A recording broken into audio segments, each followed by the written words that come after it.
Você vive com certezas, acorda com algumas, comenta notícias com outras, dorme carregando uma bagagem delas. Mas e se muitas dessas certezas forem, na verdade, atalhos perigosos? Houve um homem que fez da dúvida um modo de vida e que pode nos ensinar hoje a diferença entre crença e fanatismo, entre opinião e sabedoria.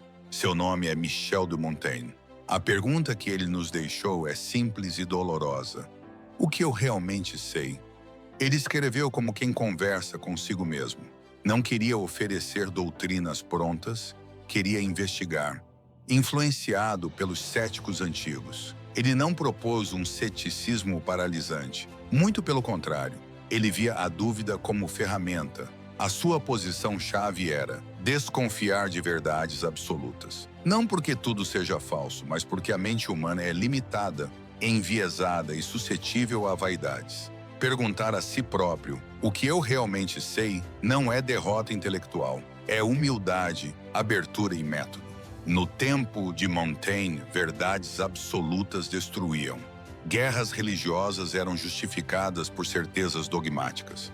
Hoje, as certezas continuam destruindo, só que de outras formas, com polarização, desinformação e intolerância. Quando aceitamos uma única verdade sem questionar fontes, motivação e evidência, abrimos espaço para fanatismo.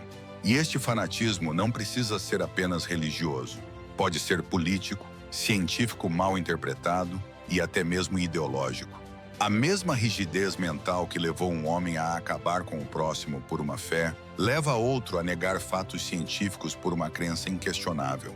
As verdades absolutas têm características claras. Montaigne não pedia a suspensão total do juízo. Ele sabia agir no mundo mesmo sem possuir verdades finais. A dúvida funciona para testar ideias, filtrar ruídos e evitar a arrogância intelectual. Sempre será melhor valorizar a experiência direta, observar a própria vida e os próprios hábitos, antes de aceitar teorias que soam bem no papel. A dúvida não é só uma teoria para o conhecimento, ela é moral. Reconhecer que podemos estar errado nos torna mais tolerante e prudente. Um equívoco comum é confundir dúvida com inação. Montaigne nos mostra que é possível agir com prudência, mesmo sem certezas absolutas, tais como adotar crenças provisórias. Aceite uma ideia para testar suas consequências. Se a prática falhar, revise. Solução por níveis de confiança. Trate informações com graus de credibilidade. Não é tudo verdade nem tudo falso. Prudência prática. Quando a ação envolve riscos reais, combine humildade intelectual com precaução ética. Não espere saber tudo para proteger pessoas ou o bem comum. Como aplicar as teorias de Montaigne no mundo de timelines, cliques e polarização? Primeira verificação antes da reação. Antes de repostar, pergunte: quem escreveu isso? A evidência? Quem se beneficia desta narrativa? Segundo, evitar a bolha. Procure deliberadamente pontos de vista diferentes. Ler só quem concorda é intoxicar a própria mente. Terceiro, ceticismo científico saudável. A ciência não é dogma, é processo. Ser crítico não é rejeitar ciência, é entender como funciona, hipóteses, dados, revisão por pares e refutação. Quarta, ter conversas e não batalhas. Em debates online, prefira perguntas em vez de insultos. É melhor valorizar o diálogo. Ouvir transforma adversários em interlocutores. 5. Ecologia digital. Estabeleça rituais como pausas sem redes, limites de consumo de notícias, checagem de fontes. Tudo isso são boas práticas em meio a tanta modernidade. Aqui vão práticas diretas para construir uma mente menos dogmática e mais serena. Diário de dúvida. Escreva uma convicção que você tem e liste evidências a favor e contra. Refaça esse exercício todo mês. Regra das 24 horas. Antes de responder impulsivamente a algo que te irrita online, espere 24 horas. Use esse tempo para checar fatos e revisar o tom. Experimento de crença provisória. Escolha uma opinião sobre a qual você é forte. Haja como se tivesse outra visão por uma semana. Ouça, Leia, converse e observe o que muda. Inventário corporal. Semanalmente avalie seu sono, alimentação e movimento.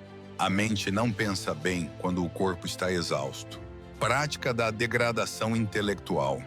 Antes de se apegar a uma ideia, pense como reagiria se amanhã houvesse evidências contrárias. Isso reduz a defesa emocional.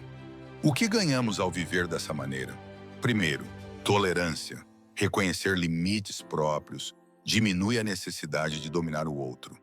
Segundo, clareza prática. Ao testar ideias, filtramos o útil do que é inútil. Terceiro, liberdade. Não sermos escravos de opiniões imutáveis nos permite reinventar escolhas, relações e trajetórias. Montaigne nos lembra algo essencial. A filosofia não é um acessório, é uma arte de viver. A pergunta, o que eu realmente sei, não nos pede paralisia, nos pede humildade. Não nos pede desesperança, pede vigilância. Se hoje você sai desse vídeo com uma única tarefa, que seja esta.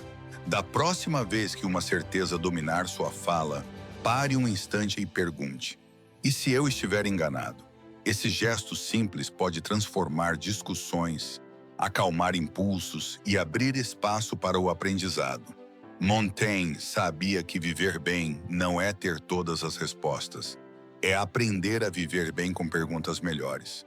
Se você gostou, se inscreva no canal, curta, compartilhe com alguém que costuma ter certezas demais. Se quiser, escreva nos comentários qual crença você topa colocar em teste nas próximas semanas.